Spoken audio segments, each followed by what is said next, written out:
안녕하세요. 잠실동 박기사입니다. 오늘은 제가 드릴을 새로 하나 구입하게 되어서 며칠 써본 소감과 그리고 지금까지 썼던 제품과의 비교 그리고 장단점에 대해서 좀 소개를 시켜드리려고 이렇게 영상을 켜게 되었습니다. 제 영상을 보시면 항상 나오던 제품 GDR 10.8V EC 이 제품 제가 항상 사용하고 너무나 사랑하던 제품인데 벌써 3개째나 고장날 때마다 계속 이 제품을 구입해서 3번째 구입해서 사용하고 있는 제품이고요. 너무나 지금까지 잘 썼죠. 잘 썼는데 연식이 아무래도 있다 보니까 속도나 힘에 조금 이렇게 욕망, 갈구함이 있었죠. 그래서 요즘 누구나 좋아하는 누구나 좋아하고 어느 사람들이나 지금 좋아하고 열광하는 바로 그 제품 미러키 이 제품을 한번 구매를 해봤습니다. 이 제품을 처음에는 저도 이 제품 이제 이게 3세대 모델로 알고 있는데 3세대 이전에는 제품이 기존 보쉬 제품보다 무겁고 타지감도 좀 두꺼운 걸 제가 알고 있어서 구매를 안 하고 있었어요. 근데 이번에 나온 3세대가 보쉬 제품보다 가볍고 타지감도 얇다라는 거를 제가 리뷰 영상을 보고 구매를 하게 되었는데 실제로도 이 제품이 950g 나가고요. 4A 배터리 기준으로 미러키 제품이 910g 나갑니다. 실제로 체감되는 정도는 아니지만 일단은 가벼워졌기 때문에 부담이 없고요. 그리고 파지감도 훨씬 작습니다. 그러니까 손가락이 걸리는 파지감이 지금 보이실 때는 잘 못 느끼실 수도 있는데 저는 확실히 좀 얇아졌다라는 걸 좀 느껴요. 그래서 파지감이 얇아지고 가벼워져서 과감 없이 지르게 되었고요. 그리고 지금 베어툴 가격이 너무 많이 올랐어요. 보쉬 제품도요. 예전에는 제가 기억하기로는 맨 처음에 구매했을 때가 한 6, 7만원대였던 걸로 기억을 하는데 지금 거의 10만원에 육박 10만원이 넘는 걸로 알고 있거든요. 그렇게 되다 보니까 굳이 이제 성능이 이 정도밖에 안 되는데 이 제품을 이 가격에 구매를 해야 되나 라는 그런 현타? 그런 게 좀 오더라고요. 그래서 이참에 한번 라인업을 바꿔볼까 라는 솔직히 고민도 하면서 구매를 하게 되었고요. 하지만 아직까지는 뭐 3인치 그라인더나 3인치 대패라던가 3인치 루터 같은 게 12V 루터, 12V 3인치 대패 그런 것들이 아직은 제가 알고 있는 범위 내에서는 보쉬 제품밖에 없기 때문에 보쉬를 계속은 쓸 것 같고요. 미러키도 좋다라고 하면은 뭐 새로운 제품을 구매할 때 참고를 하게 되겠죠. 일단 이제 충전기랑 배터리가 구매가 됐으니까요. 며칠 써보면서 느꼈던 장점 첫 번째 일단 파지감과 가벼움 좋습니다. 그리고 압도적인 힘과 속도 기존 보쉬 제품이 최대 RPM이 2600에 힘이 110Nm인데 미러키 같은 경우에는 3800 RPM에 170Nm 압도적으로 올라가 있죠. 그렇다 보니까 작업 실제로 뭐 철판에 구멍을 뚫을 때라든지 그러니까 철판 피스로 구멍을 뚫어서 박을 때라든지 이럴 때 확실히 속도의 차이가 많이 느껴지는 걸 느꼈습니다. 그리고 속도 조절이 4단계로 돼요. 3단계인데 하나 피스 모드가 하나 추가적으로 있고요. 그런 점은 장점으로 올 수 있고요. 그리고 원터치 체결 저 같은 경우에는 비트 종류로 바꿔 끼는 경우가 많이 있거든요. 뭐 PH3를 사용한다던가 PH2를 사용한다던가 혹은 뭐 구멍 뚫는 비트로 바꾼다라던가 그런 게 많다 보니까 이걸 낄 때 얘는 원터치 체결이죠. 보쉬 제품은 아직까지는 이 부분을 빼야지만 체결이 가능한데 미러키 제품은 그냥 원터치로 들어간다라는 거. 이 점은 정말 큰 장점으로 다가왔고요. 그 외에는 아직까지는 그거 말고는 장점이 그게 가장 큰 장점이긴 한데 그런 장점들이 있었고요. 단점도 있었어요. 단점도 몇 가지 있었는데 그 단점은 기본적으로 제가 사용하는 제품들이 보쉬 제품이 많다 보니까 일단 무조건 배터리랑 충전기를 추가로 구매해야 되고 추가로 가지고 다녀야 된다는 거.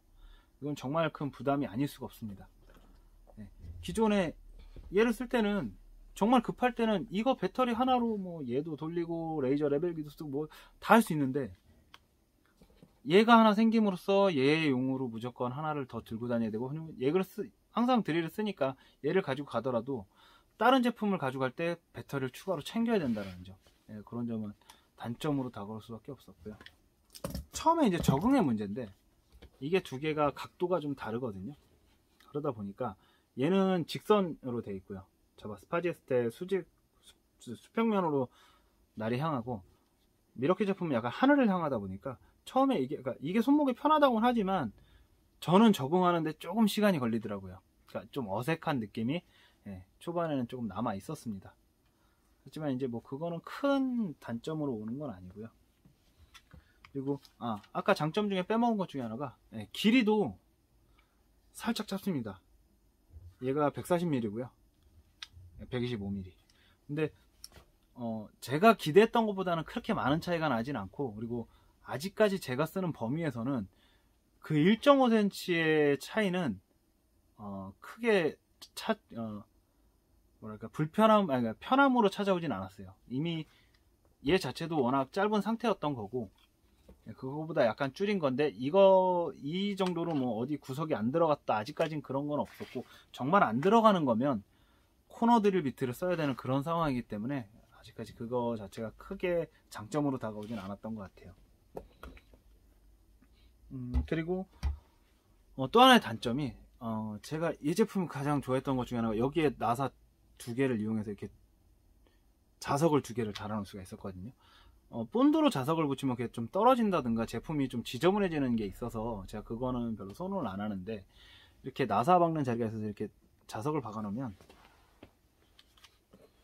뭐 작업하다가 바로 붙일 수도 있고요. 뭐 붙여놓고 여기 있는 걸 바로 빼서 사용도 가능하고, 자석이 두 개가 붙어 있다 보니까 굉장히 강력하고, 그리고 이런 드릴 호스터를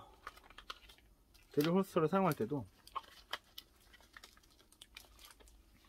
집어넣었을 때 이게 위쪽에 있다 보니까 이게 전혀 걸림돌이 되지 않아요. 그래서 이런 식으로 가다 보니까 나사가 제대로 잘 붙어 있는데, 미러키 제품 같은 경우에는 여기에 뭐 어떻게 본드로 붙이지 않는 이상은, 뭐 구조물을 새로 뭐 주문 제작을 해서 만들지 않는 이상은 이쪽에 자석을 붙이는 게 굉장히 어렵더라고요. 많은 고민을 해봤는데 그게 굉장히 어려워서, 저는 지금 이쪽에 보시면 이게 원래 지금 여기에 달려 있던 건데, 그 비트 홀더 두 개를 파지할 수 있는 비트 홀더를 넣어주는데, 이게 실제로 저같이 드릴 호스터를 쓰는 사람들한테는 필요가 없거든요, 사실. 그리고 오히려 이게 불편합니다. 드릴 홀스터, 저 같은 경우는 홀스터에도 이렇게 비트가 있고, 그리고 이런 식으로 비트를 가지고 다니다 보니까 물론 이게 있으면 드릴 홀스터 안 쓰는 사람들한테는 편할 수도 있겠죠. 근데 이게 가장 큰 단점이, 이 드릴 홀스터를 쓸 때 걸립니다. 걸려요. 이게 걸리고, 만약에 여기다 비트가 꽂아져 있다라고 하면 더 안 들어가겠죠. 더 위험하고. 그러니까 이게 저한테는 이 위치나 이 자리에 있는 이게 별로 필요도 없고, 오히려 저한테는 방해가 되는 존재여서 일단 제거를 했고요. 제거를 해서 이쪽에 자석을 달았습니다. 자석을 달아서 보쉬가 해줬던 역할, 보쉬 제품에서 해줬던 역할을 뭐 여기서 이제 조금이나마 보완을 할 수가 있었는데, 이게 단점이, 드릴 홀스터에 이제 저게 빠지고 나니까 요 정도 두께에서는 이게 홀스터에 들어가거든요. 홀스터에 들어가는데, 들어갔을 때 이 나사가 이 나사가 이렇게 뭐 한두 개 정도는 걸리겠지만 많은 양이 있을 땐 다 빠져버리고 쏟아져 버리더라고요. 저한테는 그 점이 가장 큰 단점이었던 것 같아요. 제가 뭐 다른 방법을 이거 이제 미러키를 쓰기로 했기 때문에 다른 방법을 좀 강구해야 되지 않나 싶습니다. 이렇게 미러키 제품 구매하면서 여러분께 제가 쓰면서 느꼈던 장점, 단점들을 좀 소개시켜 드려 봤고요. 다음에 또 좋은 영상으로 찾아뵙도록 하겠습니다. 감사합니다.